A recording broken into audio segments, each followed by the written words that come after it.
Hello friends, LK એકમમાં તમારું સ્વાગત છે. હું આકાશ મહેતા.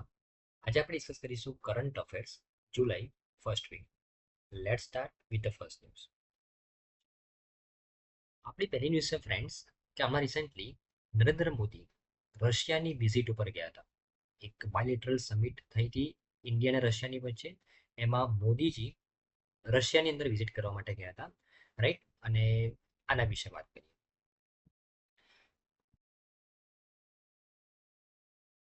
તો તમે આ ન્યૂઝપેપરના કટિંગમાં જોઈ શકો છો ફ્રેન્ડ્સ કે આમાં રિસેન્ટલી 8 અને 9 જુલાઈએ ઇન્ડિયા અને રશિયા વચ્ચે એક બાયલેટરલ મીટિંગ થઈ રશિયાની અંદર, જેમાં પીએમ દ્વારા પાર્ટિસિપેટ કરવામાં આવેલું હતું.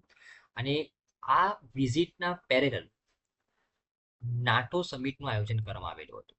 નાટો સમિટ, નાટોનું નામ તમે સાંભળ્યું હશે friends, North Atlantic Treaty Organization. North Atlantic Treaty Organization, બરાબર ને?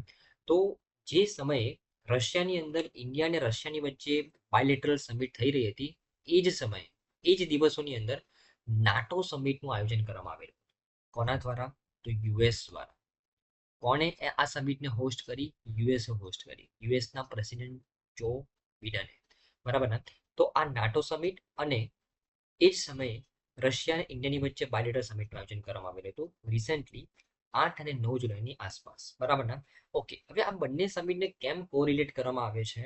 કારણ કે જે રશિયા અને યુક્રેન વચ્ચેનું જે યુદ્ધ છે, રશિયા અને યુક્રેન વચ્ચેનું જે યુદ્ધ છે, એ કેમ આ યુદ્ધ થઈ રહ્યું છે? Because of NATO. નાટો, તમે નામ સાંભળ્યું હશે friends, North Atlantic Treaty Organization, બરાબર? નાટોની અંદર જેટલા પણ મેમ્બર કન્ટ્રીઝ છે એમની વચ્ચે એક એગ્રીમેન્ટ થયેલો છે કે ભાઈ આપણે બધા જ એક સાથે રહીશું. મતલબ જો આપણામાંથી કોઈ પણ એક દેશ ઉપર કોઈ દુશ્મન દેશ દ્વારા અગર કોઈ આક્રમણ કરવામાં આવે તો બધા જ દેશ આપણા સાથીદારને ડિફેન્ડ કરશે. સિમ્પલ એવું એગ્રીમેન્ટ સાઇન કરવામાં આવેલું છે નાટો કન્ટ્રીઝ દ્વારા, રાઈટ ને? તો આ નાટોના ગ્રુપમાં યુક્રેન સામેલ થવા માંગે છે. નાટોના ગ્રુપમાં કોણ સામેલ થવા માંગે છે? યુક્રેન, જેનો વિરોધ કોણ કરી રહ્યું છે ફ્રેન્ડ્સ? રશિયા વિરોધ કરી રહ્યું છે, બરાબર ને? તો આનું મુખ્ય કારણ છે રશિયા અને યુક્રેન વચ્ચેનું જે યુદ્ધ છે એ રશિયા યુક્રેનને નાટોની અંદર જોડાવા દેવા નથી માંગતું, બરાબર ને? રાઈટ? અને યુક્રેનને નાટોની અંદર જોડાવવું છે, રાઈટ? તો એના કારણે નાટો, એકચ્યુઅલી નાટોની જે મેમ્બર કન્ટ્રીઝ છે એ પણ યુક્રેનને સામેલ કરવા માટે રેડી છે, બરાબર ને? પરંતુ રશિયા એ યુક્રેનને નાટોનું મેમ્બર થવા નથી દેવા માંગતું, બીકોઝ અગર જો યુક્રેન નાટોમાં સામેલ થઈ જાય તો નાટોની બધી જ કન્ટ્રીઝ એ યુક્રેનને મદદ કરશે અને રશિયા તેની ઉપર આક્રમણ નહીં કરી શકે. રશિયા તેના જે પાર્ટ, જે રશિયા એવું માને છે કે જે તેના હકમાં હોવા જોઈએ, બરાબર ને, જે યુક્રેન પાસે છે એ એના ઉપર કબજો નહીં કરી શકે, બરાબર ને? રાઈટ? તો આ એક મેઇન પોઈન્ટ ઓફ વ્યૂ છે રશિયા અને યુક્રેનનું જે યુદ્ધ ચાલી રહ્યું છે તેનું, બરાબર ને? ઓકે, હવે જો હું વાત કરું તો એકચ્યુઅલી એક દિશામાં, મતલબ એક જગ્યા ઉપર ઇન્ડિયા અને રશિયાની બાયલેટરલ સમિટનું આયોજન થયું અને એક દિશામાં નાટોની સમિટનું આયોજન થયું, જેમાં નાટોની મેમ્બર કન્ટ્રીઝ તો હતી જ હતી, એમાં યુક્રેને પણ પાર્ટિસિપેટ કર્યું, બરાબર ને? ઓકે, તો એટલા માટે આ બંને સમિટ આપણે કોરિલેટ કરી રહ્યા છે, બરાબર ને? ઓકે, તો રિસન્ટ ન્યૂઝ તો આટલી જ હતી કે ભાઈ પ્રાઇમ મિનિસ્ટર આપણા રશિયાની અંદર ગયા હતા. ઇન્ડિયા રશિયા વચ્ચેની જે બાયલેટરલ સમિટ છે તેનું આયોજન કરવામાં આવ્યું રશિયાની અંદર, અને તે સમયે નાટોની સમિટનું હોસ્ટિંગ કોને કર્યું? યુએસએ કર્યું, બરાબર ને? આ તમારી રિસન્ટ ન્યૂઝ હતી. હવે આપણે વાત કરીએ બેકગ્રાઉન્ડ ડેટા વિશે. બેકગ્રાઉન્ડ ડેટામાં તમારા માટે એક્ઝામ પોઈન્ટ ઓફ વ્યૂથી ઇમ્પોર્ટન્ટ છે ઇન્ડિયા અને રશિયા વચ્ચેના સંબંધો. ઇન્ડિયા અને રશિયા વચ્ચેના સંબંધો આ તમારા માટે ઇમ્પોર્ટન્ટ છે, તેના વિશે જોઈએ. તો એકચ્યુઅલી ઇન્ડિયા અને રશિયા વચ્ચેના સંબંધો છે ને ફ્રેન્ડ્સ, એ જ્યારે કોલ્ડ વોર ચાલતો હતો, કોલ્ડ વોર કોની વચ્ચે ચાલતો હતો? તો યુએસએસઆર અને યુરોપિયન કન્ટ્રીઝ વચ્ચે, બરાબર ને? તો એકચ્યુઅલી રશિયા એ 1991 પહેલા યુએસએસઆરનું મેમ્બર હતું, બરાબર ને? રાઈટ? અને 1991માં યુએસએસઆરનું વિઘટન થયું અને તેમાંથી રશિયા એક અલગ દેશ તરીકે બહાર આવ્યો, બરાબર ને? તો એકચ્યુઅલી કોલ્ડ વોર ચાલતો હતો એ સમયથી, યુએસએસઆર અને યુરોપિયન યુનિયન એ સમયથી ભારત અને રશિયા વચ્ચે સહયોગ ચાલી રહ્યો છે, બરાબર ને? રાઈટ? અને એના પછી જ્યારે ઇન્ડિયા અને પાકિસ્તાન વચ્ચે યુદ્ધ થયું 1971ની અંદર, બરાબર ને? ત્યારે રશિયાએ ભારતને સપોર્ટ કરેલો હતો અને ચાઇના અને યુએસએ પાકિસ્તાનને સપોર્ટ કરેલો હતો, બરાબર ને?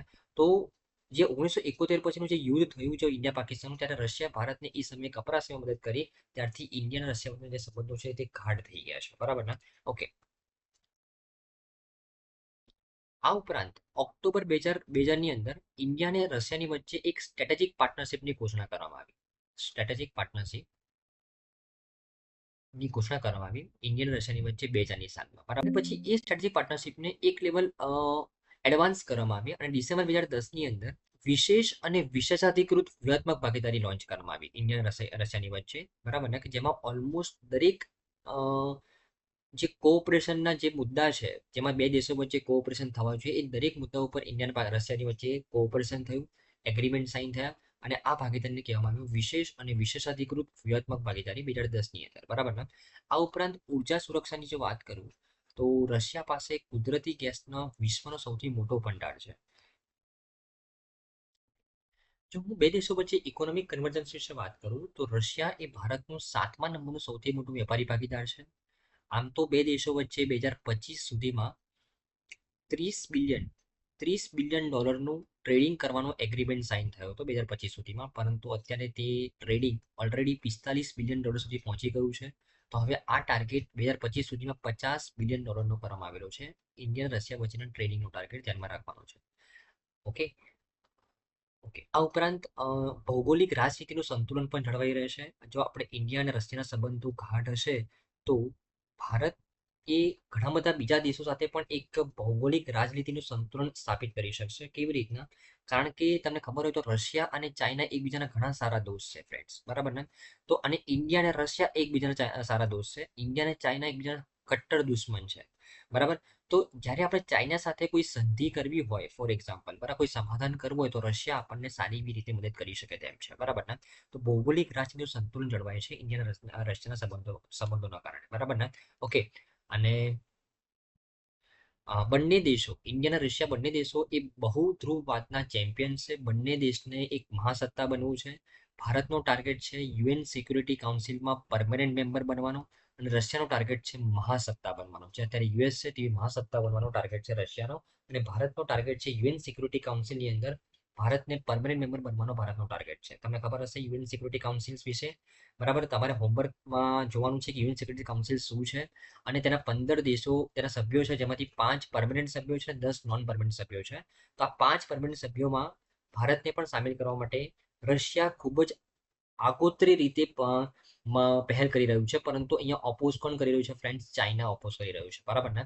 તો ભારતનો ટાર્ગેટ છે યુએન સિક્યુરિટી કાઉન્સિલના 5 પરમનન્ટ મેમ્બર બનવાનો, 5 પરમનન્ટ મેમ્બર સામેલ થવાનો અને અને અને રશિયાનો ટાર્ગેટ છે મહાસત્તા બનવાનો. બરાબર ને? ઓકે. આ ઉપરાંત જો હું ડિફેન્સ સેક્ટરની અંદર જો હું રિલેશન્સ વિશે વાત કરું ઇન્ડિયા અને રશિયા વચ્ચે, તો અત્યારે ભારત જેટલું પણ ઇમ્પોર્ટ કરાવી રહ્યું છે, જો હું આર્મ્સ ઇક્વિપમેન્ટ વિશે વાત કરું, ડિફેન્સના સાધનો વિશે વાત કરું, તો ભારત જેટલું પણ અત્યારે ઇમ્પોર્ટ કરાવી રહ્યું છે અલગ અલગ દેશોમાંથી ડિફેન્સના સાધનો, તેમાંથી 47% સાધનો આપણે માત્ર રશિયામાંથી ઇમ્પોર્ટ કરાવી રહ્યા છે.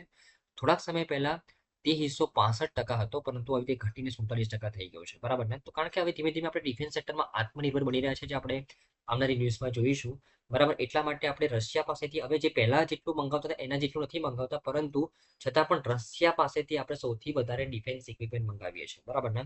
બરાબર. તો T-72 ટેન્ક, T-90S ટેન્ક, બરાબર. આ ઉપરાંત MiG-21, સુકોઈ 30, MiG-29 જેવા જે એરક્રાફ્ટ છે, આ બધી જ વસ્તુ આપણે રશિયા પાસેથી મંગાવીએ છીએ. આ ઉપરાંત ઇન્ડિયા અને રશિયાનું એક જોઈન્ટ વેન્ચર પણ તમને ખબર હોય તો બ્રહ્મોસ મિસાઇલ, ઇન્ડિયા રશિયાનું એક જોઈન્ટ વેન્ચર બ્રહ્મોસ મિસાઇલ તૈયાર કરી રહ્યું છે, જે ભારતમાં બ્રહ્મોસ મિસાઇલ બની રહી છે અને ભારત હવે તે મિસાઇલને એક્સપોર્ટ પણ કરી રહ્યું છે. બરાબર ને? રાઈટ. તો ઇન્ડિયા અને રશિયા વચ્ચે સારા એવા ડિફેન્સ સેક્ટરની અંદર પણ રિલેશન સારા એવા છે. બરાબર ને? ઓકે. ભારત અને રશિયાના સંબંધોમાં મુદ્દાઓ કયા કયા કયા ઇસ્યુઝ છે જો એના વિશે વાત કરું તો એકચ્યુઅલી રશિયાનો જે ચીન સાથે સંબંધ છે તેના ગાઢ સંબંધો છે.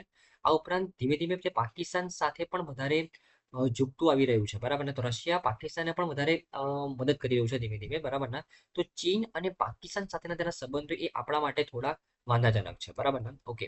અને આના કારણે જ ધીમે ધીમે આપણું જે ઇમ્પોર્ટ છે ડિફેન્સ સેક્ટરની અંદર એ પહેલા જે 65% હતું તે હવે ઘટીને 47% થઈ ગયું છે. કેમ? કારણ કે એક તો આપણે આત્મનિર્ભર બની રહ્યા છે ડિફેન્સ સેક્ટરમાં, અને બીજું કે હવે આપણે ઇમ્પોર્ટ કરાવવામાં સ્પેસિફિકલી જે ડિફેન્સના સાધનો છે તેને ઇમ્પોર્ટ કરવામાં આપણે રશિયાથી થોડા ડાયવર્ટ થઈને આપણે યુએસ પાસેથી વધારે માત્રામાં ઇક્વિપમેન્ટ્સ ઇમ્પોર્ટ કરાવીએ છીએ, બરાબર ને? બિકોઝ રશિયા હવે ધીમે ધીમે ચાઇના અને પાકિસ્તાન તરફ વળી રહ્યું છે એના કારણે, બરાબર ને? તો આપણે પણ એક દેશ ઉપર ડિપેન્ડ ના રહીએ, આપણી પણ ડાયવર્સિટી રહે, જેથી કરીને આપણે ભવિષ્યમાં નુકસાન ના થાય. એ ગણતરીથી હવે આપણે ધીમે ધીમે યુએસ પાસેથી ડિફેન્સ ઇક્વિપમેન્ટ્સ આપણે ઇમ્પોર્ટ કરાવી રહ્યા છે, બરાબર ને?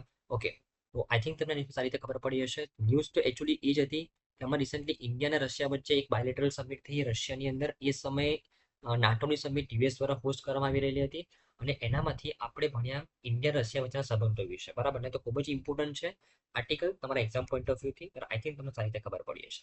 ઓકે, ચલો આપણે નેક્સ્ટ જોશે ફ્રેન્ડ્સ. કે રિસેન્ટલી મિનિસ્ટ્રી ઓફ ડિફેન્સ દ્વારા એક અનાઉન્સમેન્ટ કરવામાં આવી કે 2023-24 જે લાસ્ટ ફાઇનાન્શિયલ યર હતું એની અંદર ડિફેન્સનું જે પ્રોડક્શન થયું છે એ 1.27 લાખ કરોડ રૂપિયા થયું છે, બરાબર ને? તો આ હિસ્ટોરિક પ્રોડક્શન થયું છે ડિફેન્સ પ્રોડક્શન 2023-24 ની અંદર, જેના કારણે આપણા એક્ઝામ પોઈન્ટ ઓફ વ્યૂથી ખૂબ જ ઇમ્પોર્ટન્ટ છે.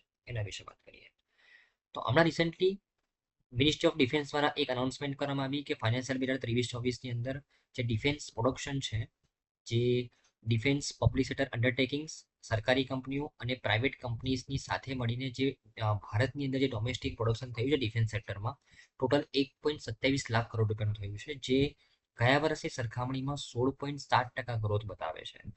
2022-23 મતલબ ગયા વર્ષની અંદર 1,08,684 કરોડનું પ્રોડક્શન થયું હતું, 1.8 લાખ કરોડનું, જે હવે 16.7% વધીને 1.27 લાખ કરોડ થયું છે, બરાબર ને?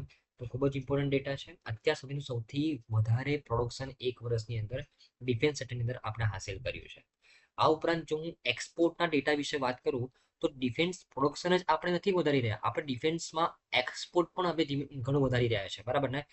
ફાઇનાન્શિયલ 2023-24ની અંદર ટોટલ આપણે 1.27 લાખ કરોડ રૂપિયાનું પ્રોડક્શન કર્યું ડિફેન્સ પ્રોડક્શન, એમાંથી આપણે 21,000 કરોડ રૂપિયાનું એક્સપોર્ટ કર્યું, બરાબર ને? અને આ એક્સપોર્ટ એ ગયા વર્ષે સરખામણીમાં 32.5% વધ્યો. ગયા વર્ષની અંદર માત્ર 15,920 કરોડનું આપણે એક્સપોર્ટ કરેલું હતું, જે હવે 21,000 કરોડની પણ આગળ વધી ગયું છે, બરાબર ને? તો એક્સપોર્ટની અંદર 32%નો વધારો અને પ્રોડક્શનની અંદર 16.7%નો વધારો, બંને ક્ષેત્રની અંદર ખૂબ જ હરણફાળ વધારો થયો છે ડિફેન્સ સેક્ટરની અંદર, બરાબર ને? આવું મિનિસ્ટ્રી ઓફ ડિફેન્સ કહે છે ફ્રેન્ડ્સ, બરાબર? તો આ તો થઈ કરંટ ન્યૂઝ. આપણે એના બેકગ્રાઉન્ડ ડેટા વિશે વાત કરીએ. હવે જો ધીમે ધીમે આપણું એક્સપોર્ટ વધી રહ્યું છે, ધીમે ધીમે આપણું ડોમેસ્ટિક પ્રોડક્શન વધી રહ્યું છે, તો આ બધાને શું કહેવાય? ડિફેન્સ ઇન્ડિજેનાઇઝેશન કહેવાય. ડિફેન્સ ઇન્ડિજેનાઇઝેશન. ડિફેન્સ સેક્ટરમાં આત્મનિર્ભર, બરાબર ને? સ્વદેશીકરણ, આને કહેવાય ડિફેન્સ ઇન્ડિજેનાઇઝેશન, બરાબર ને? તો આપણે ડિફેન્સ ઇન્ડિજેનાઇઝેશનની ઉપર ખૂબ જ વધારે માત્રામાં ફોકસ કરી રહ્યા છે. એના માટે આપણે ઘણી બધી પહેલ પણ લોન્ચ કરી છે. જો હું પહેલો વિશે વાત કરું તો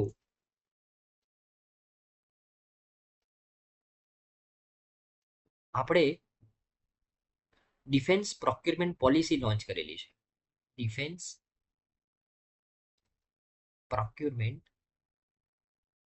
પોલિસી 2016. આ ડિફેન્સ પ્રોક્યુરમેન્ટ પોલિસી 2016 એ ધીરેન્દ્રસિંહની કમિટી બેસેલી હતી, એમની ભલામણ દ્વારા આ ડિફેન્સ પ્રોક્યુરમેન્ટ પોલિસી આપણે 2016 લોન્ચ કરેલી છે. આની અંદર જે ડિફેન્સ એક્વિઝિશન કાઉન્સિલ છે, બરાબર ને, એને હથિયારો મેળવવા માટે ફાસ્ટ ટ્રેક માર્ગ સાથે સશક્તિકરણ કરવામાં આવ્યું છે. તો ડિફેન્સ પ્રોક્યુરમેન્ટ પોલિસીની અંદર એક સંસ્થા બનાવવામાં આવી છે, ડિફેન્સ એક્વિઝિશન કાઉન્સિલ. આ સંસ્થાનું કામ શું છે કે જે ઇક્વિપમેન્ટ અત્યાર સુધી આપણે વધારે માત્રામાં ઇમ્પોર્ટ કરાવતા હતા, બરાબર ને, તેનું કેવી રીતના સ્વદેશીકરણ થઈ શકે, બરાબર ને, તે કેવી રીતના ફાસ્ટ ટ્રેક મેનરમાં તેમાં આપણે સશક્ત બની શકીએ, એ ઇન્વેસ્ટિગેટ કરવાનું કામ છે ડિફેન્સ એક્વિઝિશન કાઉન્સિલનું, બરાબર ને? રાઈટ. તો ડિફેન્સ એક્વિઝિશન કાઉન્સિલ એ ડિફેન્સ ઇક્વિપમેન્ટને પ્રોક્યુર કરાવે છે, બરાબર ને? અને મેક્સિમમ તેનો ઉદ્દેશ્ય છે કે આપણે જેટલી પણ વસ્તુ ડિફેન્સ સેક્ટરમાં વાપરીએ તે ઇન્ડિજિનિયસ હોય, બરાબર ને? તો આ ડિફેન્સ એક્વિઝિશન કાઉન્સિલ જે બનાવવામાં આવી એ ડિફેન્સ પ્રોક્યુરમેન્ટ પોલિસી 2016ની અંદર બનાવવામાં આવી, અને આ પોલિસી બનાવવાની ભલામણ કઈ કમિટી દ્વારા કરવામાં આવેલી હતી? ધીરેન્દ્રસિંહની કમિટી દ્વારા કરવામાં આવેલી હતી, બરાબર ને? આ ઉપરાંત આપણે 2018માં innovation for the defence excellence અને 2022માં innovation for the defence excellence prime આ બે ઇનિશિયેટિવ લોન્ચ કર્યા. નામથી જ ખબર પડે છે કે ડિફેન્સ સેક્ટરમાં આપણે એક્સેલન્ટ બનવું છે. તો એના માટે જે ડિફેન્સ સેક્ટરની અંદર જેટલા પણ ચેલેન્જીસ પ્રવર્તી રહ્યા છે એ ચેલેન્જીસના સોલ્યુશન અગર કોઈ કંપની પાસે હોય, એ પછી પ્રાઇવેટ કંપની હોય કે સરકારી કંપની, એ પછી કોઈ નોર્મલ ઇન્ડિવિડ્યુઅલ વ્યક્તિ હોય કે કોઈ સંગઠન હોય, અગર ડિફેન્સ સેક્ટરમાં જેટલા પણ ચેલેન્જીસ પ્રવર્તી રહ્યા છે, અગર એનું સોલ્યુશન કોઈ પાસે હશે, તો એ વ્યક્તિને, એ સંસ્થાને, એ સંગઠનને આ ઇનિશિયેટિવના અંડરમાં, આઈડેક્સ ઇનિશિયેટિવના અંડરમાં સરકાર દ્વારા તેને ફંડિંગ પ્રોવાઈડ કરવામાં આવશે, જેથી કરીને તે તેનું સોલ્યુશન, તે તેનો આઈડિયા એ પ્રોજેક્ટમાં કન્વર્ટ કરી શકે. બરાબર ને? તો આ એક પહેલ લોન્ચ કરી હતી સરકારે, આઈડેક્સ 2018ની અંદર, અને એને થોડું એડવાન્સ કર્યું અને આઈડેક્સ પ્રાઇમ નામ આપ્યું 2022ની અંદર. Okay, right. ઓકે. આ ઉપરાંત સરકારે એક બીજું ઇનિશિયેટિવ પણ લોન્ચ કરેલું છે ડિફેન્સ સેક્ટરમાં આત્મનિર્ભર બનવા માટે, સ્પ્રિન્ટ ઇનિશિયેટિવ. તો એકચ્યુઅલી આ જે આઈડેક્સ ઇનિશિયેટિવ છે એ આખા ડિફેન્સ સેક્ટરમાં અગર કોઈ ચેલેન્જીસ પ્રવર્તમાન હોય અને એનું કોઈ સોલ્યુશન કોઈ પાસે હોય, તો તે આ ઇનિશિયેટિવ અંડરમાં પાર્ટિસિપેટ કરી શકે છે. પણ આ જે સ્પ્રિન્ટ ઇનિશિયેટિવ છે એ માત્ર અગર નેવી દ્વારા જે ચેલેન્જીસ ફેસ કરવામાં આવી રહ્યા છે અને એનું સોલ્યુશન અગર કોઈ કંપની પાસે હશે, કોઈ સંસ્થા પાસે હશે કે કોઈ ગ્રુપ પાસે હશે, તો તેને આ સ્પ્રિન્ટ ઇનિશિયેટિવ અંડરમાં તેને મદદ કરવામાં આવશે. બરાબર ને? રાઈટ. તો sprint national innovation and indigenisation organisation એ ડિફેન્સ ઇનોવેશન ઓર્ગેનાઇઝેશનના સહયોગથી 2022ની અંદર સ્પ્રિન્ટ ઇનિશિયેટિવ લોન્ચ કરેલી હતી, જેમાં માત્ર નેવીની અંદર જે ચેલેન્જીસ પ્રવર્તી રહ્યા છે, અગર એનું કોઈ સોલ્યુશન હોય કોઈની પાસે, તો તેને આ ઇનિશિયેટિવ અંડરમાં સહાય મળે છે. બરાબર ને? આ ઉપરાંત ડિફેન્સ સેક્ટરમાં જે પહેલા 49% સુધી ઓટોમેટિક રૂપથી એફડીઆઈ થઈ શકતું હતું, જે લિમિટ વધારીને 74% કરવામાં આવી, કે અગર કોઈ બહારના કોઈ કંપનીને ડિફેન્સ સેક્ટરની અંદર ફોરેન ડાયરેક્ટ ઇન્વેસ્ટમેન્ટ કરવું હોય, તો પહેલા 49% સુધી જ ઓટોમેટિક રૂપથી થઈ શકતું હતું, નહીતર પછી ગવર્મેન્ટની પરમિશન લેવી પડતી હતી. પરંતુ હવે તે લિમિટ વધારીને 74% કરી દેવામાં આવી છે, જેથી કરીને એફડીઆઈ પણ ડિફેન્સ સેક્ટરમાં વધી રહ્યું છે. અને અમુક ક્ષેત્રમાં તો 100% પણ એફડીઆઈ ઓટોમેટિક રૂપથી થઈ શકે છે, ગવર્મેન્ટની પરમિશન લેવાની જરૂર નથી. બરાબર ને? જેથી કરીને આપણે બહારથી ઇન્વેસ્ટમેન્ટ મંગાવી શકીએ ઇઝીલી. બરાબર ને? અને વસ્તુ આપણે ડોમેસ્ટિકલી બનાવીએ, જેથી કરીને આપણો ઓવરઓલ ખર્ચો ઓછો થાય. બરાબર ને? રાઈટ. આ ઉપરાંત આપણે ડિફેન્સ સેક્ટરની અંદર આત્મનિર્ભર બનવા માટે બે ડિફેન્સ ઇન્ડસ્ટ્રીયલ કોરિડોર બનાવ્યા છે. બે ડિફેન્સ ઇન્ડસ્ટ્રીયલ કોરિડોર બનાવ્યા છે. બરાબર ને? એક છે ઉત્તર પ્રદેશમાં, એક છે તમિલનાડુમાં. તો આ ડિફેન્સ ઇન્ડસ્ટ્રીયલ કોરિડોર આપણે બનાવ્યા છે ડિફેન્સ સેક્ટરમાં આત્મનિર્ભર બનવા માટે. ડિફેન્સની અંદર જે ખર્ચો થઈ રહ્યો છે તે ઓપ્ટિમમ કરવા માટે એક કોરિડોર બનાવવામાં આવેલા છે. બરાબર ને? ઓકે.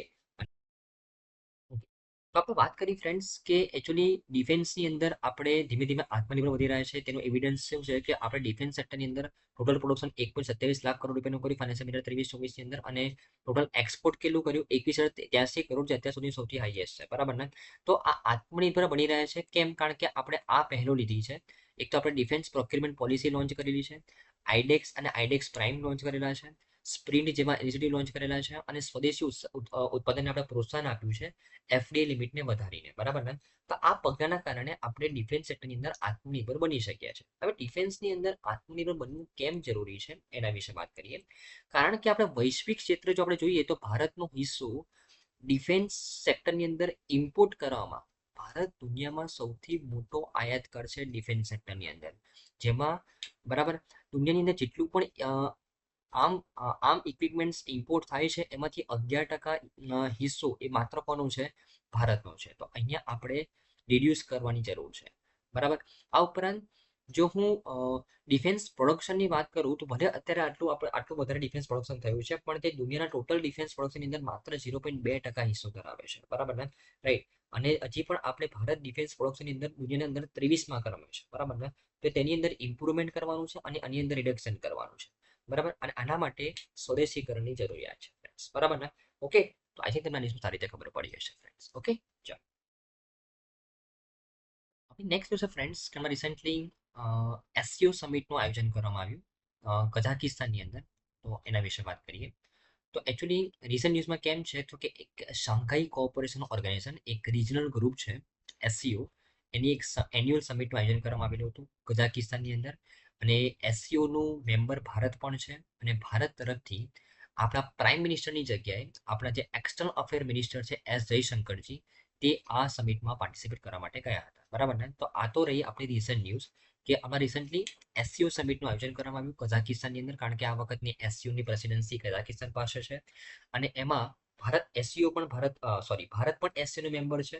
અને એના કારણે આ એસસીઓ સમિટની અંદર પાર્ટિસિપેટ કરવા માટે મોદીજીની જગ્યાએ આપણા જે એક્સટર્નલ અફેર મિનિસ્ટર છે એસ જયશંકર, તેમને પાર્ટિસિપેટ કરેલું હતું. બરાબર ને? તો હવે આ થઈ રિસન્ટ ન્યૂઝ. આપણે એની બેકગ્રાઉન્ડ ડેટા વિશે જોઈએ. બરાબર ને?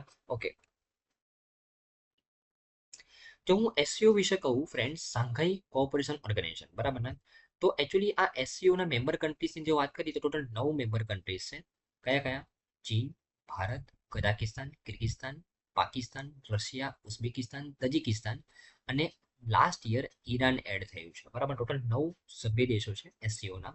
તમે જોઈ શકો છો કે મોસ્ટ ઓફ જે દેશ છે એ સેન્ટ્રલ એશિયાના પાર્ટ છે. Like Kazakhstan, Kyrgyzstan, Russia, Uzbekistan, Tajikistan. બરાબર ને? તો આ જે બધા સેન્ટ્રલ એશિયાના પાર્ટ છે. બરાબર ને? તો એસસીઓ શાંઘાઈ કોઓપરેશન ઓર્ગેનાઇઝેશન એના 9 મેમ્બર કન્ટ્રીઝ. છેલ્લે રિસન્ટલી ગયા વર્ષે ઈરાન એડ થયું હતું. બરાબર? અને જો હું ઓબ્ઝર્વર કન્ટ્રીઝની વાત કરું આ એસસીઓની, તો અફઘાનિસ્તાન, બેલારુસ અને મંગોલિયા છે. અને આ વખતની મીટિંગમાં બેલારુસને પરમેનન્ટ મેમ્બર બનાવવાની વાત થઈ રહી છે. બરાબર ને?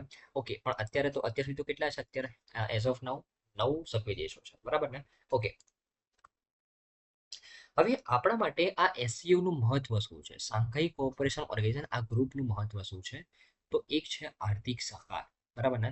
એકચ્યુઅલી કે આ ગ્રુપની અંદર તમે જોયું કે સેન્ટ્રલ એશિયન કન્ટ્રીઝ વધારે છે. અને સેન્ટ્રલ એશિયન કન્ટ્રીઝ પાસે ઓઇલનો ખૂબ જ મોટા માત્રામાં ભંડાર છે. બરાબર ને? તો અગર આપણે ઓઇલ ઉપર ઓઇલને ઇમ્પોર્ટ કરાવવું હોય, બરાબર ને,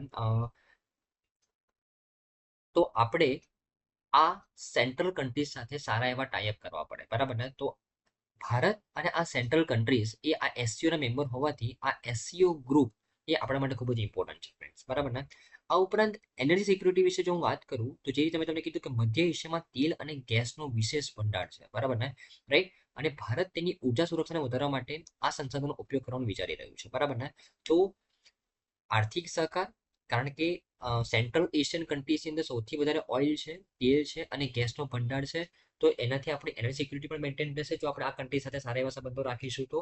અને આપણે ઇકોનોમિક કોઓપરેશન પણ આપણું મેન્ટેન રહેશે. બરાબર ને? ઓકે. આ ઉપરાંત સાંસ્કૃતિક સહકાર પણ આ કન્ટ્રી સાથેથી આપણે સારા એવા માત્રામાં મળે છે. Cultural relations, cultural cooperation. હવે એક ડેટા છે એકચ્યુઅલી કે યુનેસ્કોની જેટલી પણ વર્લ્ડ હેરિટેજ સાઇટ છે એમાંથી 207 વર્લ્ડ હેરિટેજ સાઇટ એ માત્ર આ 9 એસસીઓની મેમ્બર કન્ટ્રીઝની અંદર આવેલી છે. તો તમે જોઈ શકો છો કે આ કન્ટ્રીઝની અંદર કલ્ચર કેટલી મોટી માત્રામાં ઇમ્પોર્ટન્ટ રોલ પ્લે કરે છે. બરાબર ને? અને આના જ કારણે એસસીઓએ શાંઘાઈ કોઓપરેશન ઓર્ગેનાઇઝેશને આ ગ્રુપે એક ડિસિઝન લીધું કે આપણે દર વર્ષે આપણી મેમ્બર કન્ટ્રીઝમાંથી જ કોઈ ને કોઈ શહેરને આપણે કલ્ચરલ સિટી તરીકે આપણે ડિનોટ કરીશું. બરાબર ને? અને જે સૌથી પહેલું કલ્ચરલ સિટી બનેલું હતું એસસીઓનું, એક કાશી બન્યું હતું. આપણું વારાણસીની અંદર જે કાશી છે તે બનેલું હતું. બરાબર ને? તો એસસીઓ દ્વારા એક પહેલ કરવામાં આવી છે કે દર વર્ષે આપણા મેમ્બર કન્ટ્રીઝમાંથી જ કોઈ એક શહેરને આપણે કલ્ચરલ સિટી તરીકે અનાઉન્સ કરીએ. અને સૌથી પહેલું કલ્ચરલ સિટી ઓફ એસસીઓ કયું બનેલું હતું? કાશી, જે આપણે વારાણસીમાં આવેલું છે. બરાબર ને? રાઈટ. બરાબર. ઓકે. અને જો હું આ ગ્રુપના મહત્વ વિશે વાત કરું તો આ ગ્રુપ એ દુનિયાની અંદર, જો વર્લ્ડ લેવલ પર મહત્વ વિશે વાત કરું આ ગ્રુપની, તો દુનિયાનું જેટલું પણ જીડીપી છે એમાંથી 25% જીડીપી એ આ ગ્રુપની મેમ્બર કન્ટ્રીઝ ધરાવે છે. દુનિયાની અંદર જેટલી પોપ્યુલેશન છે એમાંથી 42% પોપ્યુલેશન માત્ર આ ગ્રુપની અંદર છે, આ 9 દેશોની અંદર છે. બરાબર ને? રાઈટ. કનેક્ટિવિટી માટે પણ આ ગ્રુપ ખૂબ જ ઇમ્પોર્ટન્ટ છે. તો actually China Pakistan economic corridor અને international north south transport corridor એ આ ગ્રુપના મેમ્બર કન્ટ્રીઝ દ્વારા જ બનાવવામાં આવી રહ્યા છે. બરાબર ને? રાઈટ. જેથી કરીને એક કોઓપરેશન માધ્યમથી ટ્રેડિંગ થઈ શકે. બરાબર ને? ઓકે. આ ઉપરાંત આ ગ્રુપ દ્વારા શાંઘાઈ કોઓપરેશન ઓર્ગેનાઇઝેશન દ્વારા એક સંસ્થા બનાવવામાં આવેલી છે. એક માળખું તૈયાર કરવામાં આવેલું છે. એ માળખાનું નામ છે રેડ્સ. બરાબર. રેડ્સનું નામ છે, રેડ્સનું ફૂલ ફોર્મ છે રિજનલ એન્ટી ટેરરિઝમ સ્ટ્રક્ચર. તો આ જે સ્ટ્રક્ચર છે એ એસસીઓની મેમ્બર કન્ટ્રીઝ દ્વારા બનાવવામાં આવેલું છે કે જે તેની મેમ્બર કન્ટ્રીઝની અંદર ટેરરિઝમને રોકવા માટે એક રેગ્યુલેશન્સ લોન્ચ કરશે, બરાબર ને. તો આ રેટ્સ એ કયા માળખાનું છે, કયા ગ્રુપનું છે, એસસીઓનું છે, તમારે ધ્યાનમાં રાખવાનું છે, બરાબર ને. ઓકે, આઈ થિંક ફ્રેન્ડ્સ તમને આ ન્યૂઝમાં સારી રીતે ખબર પડી હશે. ન્યૂઝ તો કરંટ એ જ હતી કે આપણે રિસેન્ટલી એસસીઓ સમિટનું આયોજન કર્યું, એન્યુઅલ સમિટ, કોના દ્વારા? બધા કિસાન દ્વારા, બરાબર ને. બધા કિસાનની અંદર જે એનું કેપિટલ છે ના, બરાબર, ત્યાં આ સમિટનું આયોજન કરવામાં આવેલું હતું ફ્રેન્ડ્સ, બરાબર ને. અને એકચ્યુઅલી આ સમિટની અંદર આપણા પીએમ મોદીની જે જગ્યાએ આપણા એક્સટર્નલ અફેર મિનિસ્ટર જે એસ જયશંકર છે તેના દ્વારા પાર્ટિસિપેટ કરવામાં આવેલું હતું, બરાબર ને. ઓકે, અને આપણે વાત કરી એસસીઓ વિશે. કેટલા મેમ્બર કન્ટ્રીઝ છે? 9 મેમ્બર કન્ટ્રીઝ છે, most of central Asian countries છે. અને એસસીઓ નું આપણા માટે મહત્વ કેમ છે, ગ્લોબલ લેવલ પર એસસીઓ નું ઇમ્પોર્ટન્સ શું છે, એના વિશે આપણે વાત કરી. તો આઈ થિંક તમને સારી રીતે ખબર પડી હશે ફ્રેન્ડ્સ, બરાબર ને. તમારું જસ્ટ આની અંદર હોમવર્ક રહેશે, ચાઇના પાકિસ્તાન ઇકોનોમિક કોરિડોર એ ક્યાંથી ક્યાં સુધી છે, અને international north south transport corridor આ ક્યાંથી ક્યાં સુધી બનવાનું છે, બરાબર ને. આ બંને કોરિડોર વિશે તમારે વાત કરવાની છે, ફાઇન્ડિંગ કરવાનું છે. ઓકે, ચાલો આપણે નેક્સ્ટ વિશે ફ્રેન્ડ્સ અમે રિસેન્ટલી ખૂબ જ એક ઇમ્પોર્ટન્ટ રીઅપોઇન્ટમેન્ટ કરવામાં આવી છે એકચ્યુઅલી નેશનલ સિક્યુરિટી એડવાઇઝરની, બરાબર ને. એના વિશે વાત કરીએ કે નેશનલ સિક્યુરિટી એડવાઇઝર કોણ છે, કોની રીઅપોઇન્ટમેન્ટ કરવામાં આવી, અને આ પોસ્ટનું મહત્વ શું છે, આ પોસ્ટના રોલ શું છે, એના વિશે વાત કરીએ, રાઈટ. ચાલો, તો અમે recently appointment committee of the cabinet, જેના દ્વારા આ રીઅપોઇન્ટમેન્ટ કરવામાં આવી છે, કોના દ્વારા? Appointment committee of the cabinet which is headed by the prime minister. આ અપોઇન્ટમેન્ટ કમિટી ઓફ ધ કેબિનેટના આ અપોઇન્ટમેન્ટ કમિટી ઓફ ધ કેબિનેટના જે હેડ છે એ કોણ છે? Prime minister. અને આ કમિટી દ્વારા રીઅપોઇન્ટમેન્ટ કરવામાં આવી નેશનલ સિક્યુરિટી એડવાઇઝર અજીત દોવાલની, બરાબર ને. તો આપણા જે હવે નેશનલ સિક્યુરિટી એડવાઇઝર જે પહેલા અજીત દોવાલ જે હતા તે હવે એમને રીઅપોઇન્ટ કરવામાં આવેલા છે નેશનલ સિક્યુરિટી એડવાઇઝર તરીકે જ, બરાબર. અને આ અપોઇન્ટમેન્ટ કોના દ્વારા કરવામાં આવી છે? તો અપોઇન્ટમેન્ટ કમિટી ઓફ કેબિનેટ દ્વારા કરવામાં આવી છે, જેના ચેરપર્સન કોણ હોય છે? પ્રાઇમ મિનિસ્ટર, બરાબર ને. તમારું હોમવર્ક રહેશે કે આપણે કેટલા ટાઈપની કમિટી છે, કેટલા ટાઈપની કમિટી હોય છે, બરાબર ને. જેવી રીતના અપોઇન્ટમેન્ટ કમિટી ઓફ કેબિનેટ છે, જેવી રીતના ફાઇનાન્શિયલ કમિટી હોય છે, બરાબર. તો આવી કેટલા ટાઈપની કમિટી હોય છે તમારે જસ્ટ ફાઇન્ડ કરવાનું છે, બરાબર ને. કે કેટલા ટાઈપની કમિટી હોય છે, દરેક કમિટીના ચેરમેન કોણ હોય છે એ તમારે આઈડેન્ટિફાઈ કરવાનું છે, બરાબર ને. Okay, right. તો અજીત દોવાલજી જેમને રીઅપોઇન્ટ કરવામાં આવ્યા નેશનલ સિક્યુરિટી એડવાઇઝર તરીકે. હવે આપણે વાત કરીએ નેશનલ સિક્યુરિટી એડવાઇઝર વિશે. તો નેશનલ સિક્યુરિટી એડવાઇઝર એ ભારતના રાષ્ટ્રીય સુરક્ષા પરિષદના વરિષ્ઠ અધિકારી, નેશનલ સિક્યુરિટી કાઉન્સિલના વરિષ્ઠ અધિકારી અને રાષ્ટ્રીય સુરક્ષા નીતિ અને આંતરરાષ્ટ્રીય બાબતોના ભારતના વડાપ્રધાનના મુખ્ય સલાહકાર હોય છે. નેશનલ સિક્યુરિટી એડવાઇઝર હોય છે કોણ? તો એકચ્યુઅલી નેશનલ સિક્યુરિટી કાઉન્સિલના તે એક વરિષ્ઠ ઓફિસર હોય છે અને તે પ્રાઇમ મિનિસ્ટરના સલાહકાર હોય છે.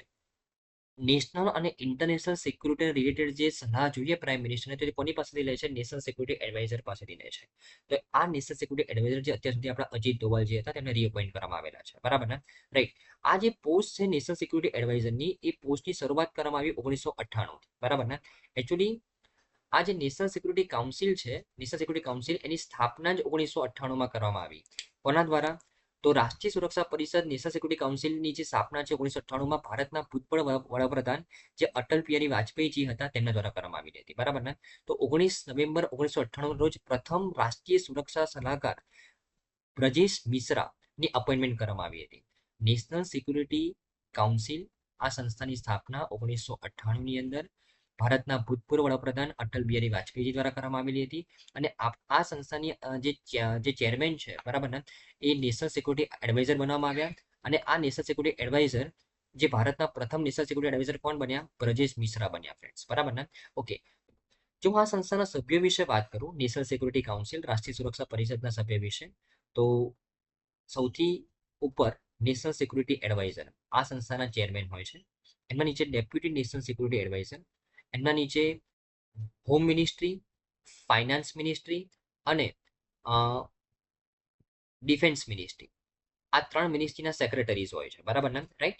તો નેશનલ સિક્યુરિટી કાઉન્સિલના જો તમને સભ્યો પૂછે તો એના ચેરમેન નેશનલ સિક્યુરિટી એડવાઇઝર હોય છે. એના નીચે ડેપ્યુટી સિક્યુરિટી એડવાઇઝર હોય છે, એના નીચે home ministry, finance ministry, defence ministry અને મિનિસ્ટ્રી ઓફ એક્સટર્નલ અફેર્સ, એના સભ્યો હોય છે, એના સેક્રેટરીઝ હોય છે, બરાબર ને? ઓકે, અને આ પરિષદને ચેર પણ કરે છે, નેશનલ સિક્યુરિટી એડવાઇઝર કરે છે. અને આ પરિષદના સૌથી પહેલા ચેરમેન, મતલબ સૌથી પહેલા નેશનલ સિક્યુરિટી એડવાઇઝર કોણ હતા? આપણા બ્રજેશ મિશ્રા હતા, ધ્યાનમાં રાખવાનું છે, બરાબર ને? Okay, right. અને જો હું નેશનલ સિક્યુરિટી એડવાઇઝરના રોલ વિશે વાત કરું ફ્રેન્ડ્સ, તો જે તમને વાત કરી કે નેશનલ સિક્યુરિટી એડવાઇઝર એ ભારતના આંતરિક અને ઇન્ટરનેશનલ જે બાબતો હોય છે એને સિક્યુરિટી લગતી બાબતોની સલાહ આપે છે પ્રાઇમ મિનિસ્ટરને. આ ઉપરાંત નેશનલ સિક્યુરિટી કાઉન્સિલને તે ચેર કરે છે, બરાબર. આ ઉપરાંત નેશનલ સિક્યુરિટી એડવાઇઝર પાસે જે આપણી જેટલી પણ ઇન્ટેલિજન્સ સંસ્થાઓ છે, લાઈક રો, આઈબી, એનટીઆરઓ, બરાબર, પછી ડીઆઈએ, એનઆઈએ, આ જેટલી પણ ઇન્ટેલિજન્સ સંસ્થાઓ છે એ દરેક આ સંસ્થાઓ પોતાના રિપોર્ટ કોને મોકલે છે? નેશનલ સિક્યુરિટી એડવાઇઝરને મોકલે છે, બરાબર ને? રાઈટ. અને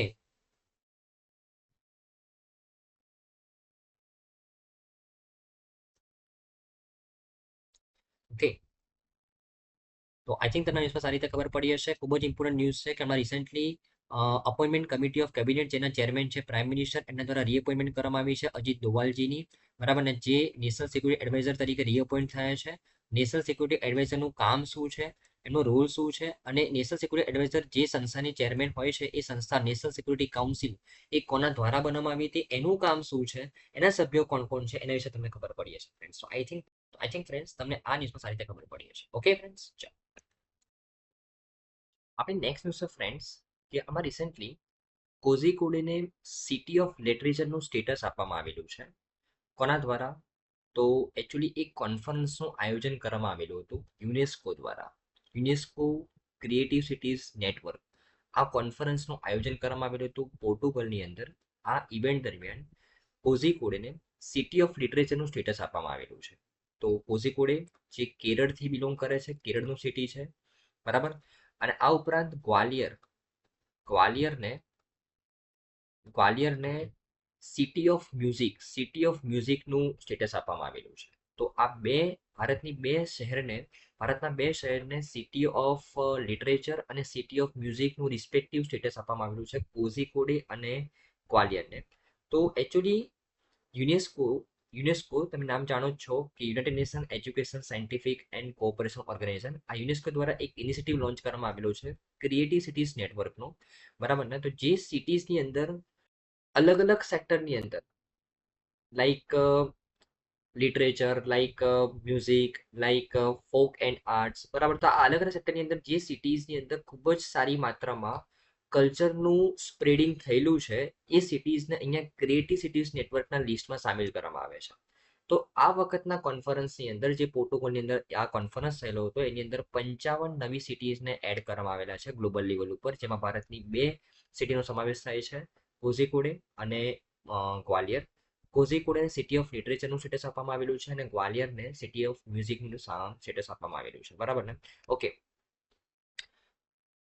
તો આ જે મેઇન ઓબ્જેક્ટિવ છે યુનેસ્કોનો આ ક્રિએટિવ સિટીઝ નેટવર્ક બનાવવાનો, તેનો મેઇન ઓબ્જેક્ટિવ શું છે ફ્રેન્ડ્સ? તો એકચ્યુઅલી એક પ્લેટફોર્મ મળી રહે કે જ્યાં આ જે ક્રિએટિવ સિટીઝ છે એ પોતાના નોલેજને શેર કરે, એક્સપિરિયન્સને શેર કરે અને તેમની ગુડ પ્રેક્ટિસને શેર કરે, જેથી કરીને બાકીના શહેરની અંદર પણ એ કલ્ચર ડેવલપ થાય. સિમ્પલ, બરાબર ને?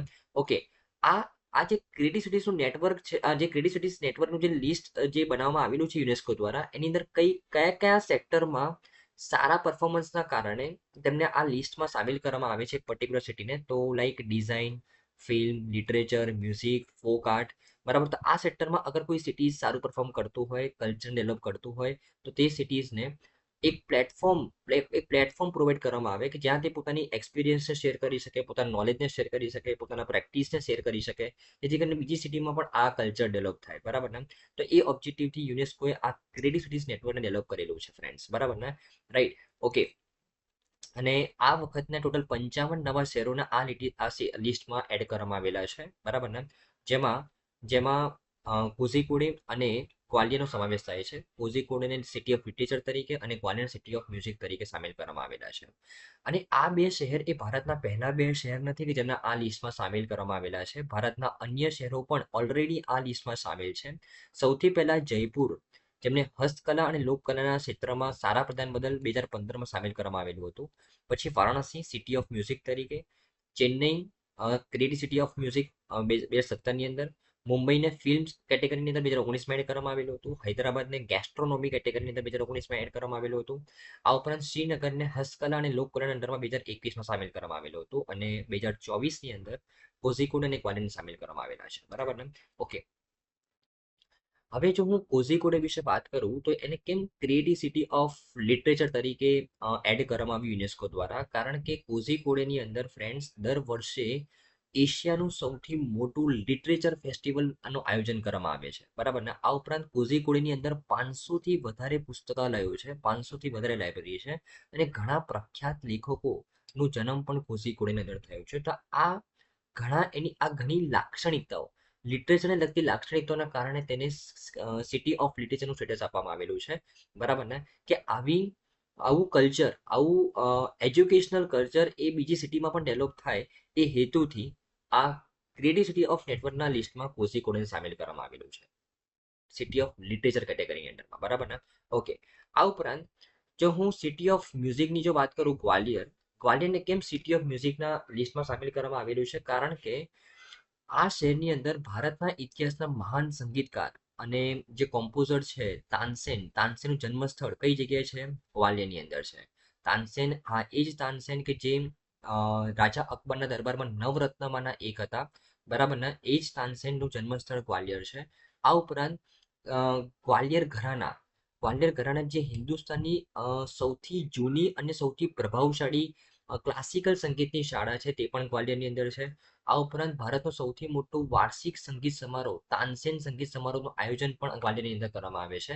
એની આ ક્વોલિટીના કારણે ગ્વાલિયરને સિટી ઓફ મ્યુઝિકના લિસ્ટમાં સામેલ કરવામાં આવેલું છે. બરાબર ને? Okay, right. તો આઈ થિંક તમને સારી રીતે ખબર પડી હશે ક્રિએટિવ સિટીઝ નેટવર્ક શું છે, કયા કયા કેટેગરીમાં આ સારા પ્રદાન બદલ સિટીઝને અહીંયા એડ કરવામાં આવે છે. 55 નવી સિટીને આ લિસ્ટમાં એડ કરવામાં આવ્યું છે આ વખતે યુનેસ્કો દ્વારા. એમાં 2 સિટી ભારતની છે, કોઝિકોડે અને ગ્વાલિયર. Okay, right. હવે નેક્સ્ટ ન્યૂઝ ફ્રેન્ડ્સ, હમણાં recently food safety and standard authority of India દ્વારા મેન્ડેટ કરવામાં આવ્યું કે દરેક પેક્ડ ફૂડની ઉપર જે કન્ટેનનું લિસ્ટ મેન્શન કરવામાં આવે છે એમાં એની અંદર સોલ્ટ કેટલું છે, એની અંદર સુગર કેટલું છે, એની અંદર ફેટ કેટલું છે, એ વસ્તુ બોલ્ડ કેટેગરીમાં રાખવી પડશે અને રિલેટિવલી ઇન્ક્રીઝ ફોન્ટ સાઇઝમાં રાખવી પડશે. એવું food safety standard authority of India દ્વારા મેન્ડેટ કરવામાં આવેલું છે કે હવે દરેક પેકેજ ફૂડ આઇટમની ઉપર આટલી વસ્તુ બોલ્ડ કેટેગરીમાં અને ઇન્ક્રીઝ ફોન્ટ સાઇઝની અંદર રાખવી પડશે. બરાબર ને? ઓકે. હવે એકચ્યુઅલી આ તો રહી આપણી કરંટ ન્યૂઝ. આ કરવાનો મુખ્ય ઉદ્દેશ્ય શું છે સરકારનો? કે જે કન્ઝ્યુમર્સ એ ફૂડ આઇટમને પરચેસ કરે છે એમને અવેર કરવા માટે કે તે જે ફૂડ આઇટમને પરચેસ કરી રહ્યા છે એની અંદર કઈ વસ્તુ કેટલી માત્રામાં છે, ખાસ કરીને જે હાનિકારક વસ્તુ છે એના પ્રપોર્શન કેટલું છે, એના માટે અવેરનેસ ક્રિએટ કરવા માટે આ વસ્તુ મેન્ડેટ કરવામાં આવી રહી છે. ઓકે. હવે એકચ્યુઅલી આપણા દેશની અંદર એક એવા ફૂડ કે જેની અંદર સોલ્ટ, સુગર અને ફેટ એ વધારે માત્રામાં હોય તો તેવા ફૂડને એક નામ આપવામાં આવેલું છે high fat sugar salt food. High fat sugar salt food. બરાબર, જેને HFSS ફૂડ તરીકે પણ ઓળખવામાં આવે છે. તો Ministry of Child and Women Development જે છે એમની વ્યાખ્યા મુજબ, એમને જણાવ્યા મુજબ કે આ high fat sugar salt food કોને કહેવાય? તો એવા કોઈ પણ ફૂડ અથવા એવું કોઈ પણ ડ્રિંક કે જ્યાં પ્રોટીન, વિટામિન, જે હેલ્ધી ફાઈબર્સ છે એ ઘણા ઓછા હોય અને સુગર, સોલ્ટ અને ફેટ વધારે હોય તેવા દરેક ડ્રિંકને high fat salt sugar food તરીકે વ્યાખ્યાયિત કરી શકાય. બરાબર ને? અને એકચ્યુઅલી અહીંયા ઇકોનોમિસ્ટ અને જે હેલ્થ પ્રોફેશનલ છે એનું શું કહેવું છે કે અગર આપણે આવા ફૂડની માત્રા ઘટાડવી હોય તો આપણે આવા ફૂડ ઉપર અલગથી ટેક્સ લગાવવો જોઈએ. High fat sugar salt food ઉપર અલગથી ટેક્સ લગાવવાની જરૂર છે. અત્યારે આપણે દરેક ફૂડ ઉપર જીએસટી તો લગાવી રહ્યા છે, પણ આ જીએસટીની અંદર કયા ફૂડની અંદર કઈ ન્યુટ્રિશનલ વેલ્યુ છે એની ઉપર નથી લગાવતા. આપણે જે ટેક્સ લગાવવું જોઈએ ફૂડ ઉપર એ ન્યુટ્રિશનલ વેલ્યુના આધારે ટેક્સ લગાવવો જોઈએ, જેથી કરીને ન્યુટ્રિશનલ વેલ્યુ પ્રોડ્યુસ પણ વધારે થાય અને કન્ઝ્યુમ પણ વધારે થાય. સિમ્પલ. બરાબર ને? અને આ પહેલી વખત નથી થતું. આ દુનિયાના અલગ અલગ દેશોની અંદર for example, Denmark, France, Hungary, Mexico, દક્ષિણ આફ્રિકા, યુકે અને યુએસ જેવા દેશોમાં already high fat sugar salt ફૂડની ઉપર અલગથી ટેક્સ ડિફાઇન થાય છે, બરાબર ને. કોલંબિયાએ તાજેતરમાં અલ્ટ્રા પ્રોસેસ ફૂડ ઉપર ટેક્સ લગાવવા માટે કાયદો રજૂ કર્યો છે. તો દુનિયાના અલગ દેશોમાં આ પ્રથા પહેલેથી ચાલી આવી રહી છે. આપણે પણ આ પ્રથાને ઇમ્પ્લિમેન્ટ કરવી જોઈએ, જેથી કરીને ન્યુટ્રિશનલ ફૂડનું વેચાણ વધારે થાય, પ્રોડક્શન વધારે થાય અને કન્ઝમ્પશન વધારે થાય. સિમ્પલ, બરાબર ને. ભારતમાં પણ આવી પહેલ શરૂ કરી હતી કેરળે 2016માં ફેટ ટેક્સ લોન્ચ કરીને, પણ પછી આ ટેક્સને જીએસટીની અંદર સામેલ કરી દેવામાં આવ્યો, બરાબર ને. તો કેરળે પણ આવી રીતના ફેટ ટેક્સ લોન્ચ કરેલું હતું, બરાબર, જે પાછળથી 2017માં ભારતના જીએસટી અંદરમાં પડી ગયો ફ્રેન્ડ્સ, બરાબર ને. તો એકચ્યુઅલી જો હાઈ ફેટ સોલ્ટ સુગર ફૂડનું તમારે જો પ્રોડક્શન ઘટાડવું હોય તો તેના ઉપર ટેક્સ વધારે લગાડવું જોઈએ, અલગથી ટેક્સ કેટેગરીમાં તેને સામેલ કરવું જોઈએ. ઓકે, તો જસ્ટ અત્યારે તો રિસન્ટ ઇનિશિયેટિવ શું છે ગવર્મેન્ટનો, કે food safety standard authority of India દ્વારા સોલ્ટ, સુગર અને ફેટની જે ઇન્ફોર્મેશન છે એ બોલ્ડ કેટેગરીમાં રાખવાનું કહેવામાં આવેલું છે કંપનીઝને, જે પણ પેકેજ ફૂડ આઇટમ છે એની ઉપર, બરાબર ને. ઓકે, તો આઈ થિંક તમને સારી રીતે ખબર પડી હશે ફ્રેન્ડ્સ. તો આઈ થિંક ફ્રેન્ડ્સ આની તમામ ન્યૂઝમાં તમને સારી રીતે ખબર પડી હશે. Thank you friends, by.